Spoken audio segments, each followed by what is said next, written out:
Well, it's a title that comes with some bragging rights and a lot of challenges. Utah is the fastest growing state in the nation. News specialist Lad Egan joins us with more on what's driving the population increase. Lad?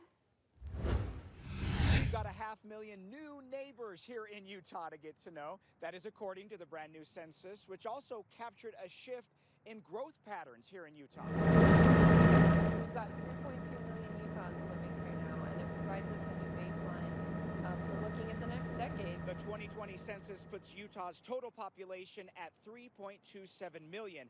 That's an increase of more than 500,000 new residents since 2010. 35% of that growth was due to people moving into the state.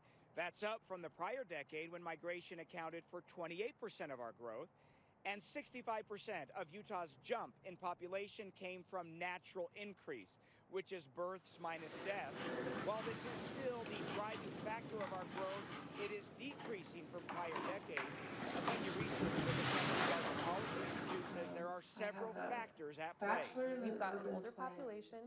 We have people having fewer kids, people waiting until they're older to have maybe their first kid, which changes that whole trajectory of how many you can have throughout your lifetime. Even so, Utah maintains its signature population features, like being the youngest state in the nation and having the largest household size.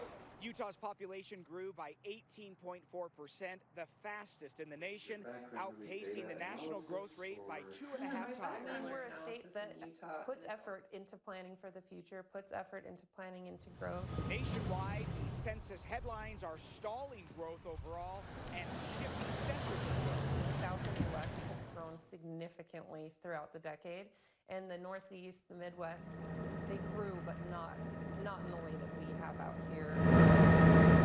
Even though we are the fastest growing state in the nation, that growth is slowing down. Back in the 1990s, we had a growth rate of nearly 30% compared to the 18% we saw in the last decade.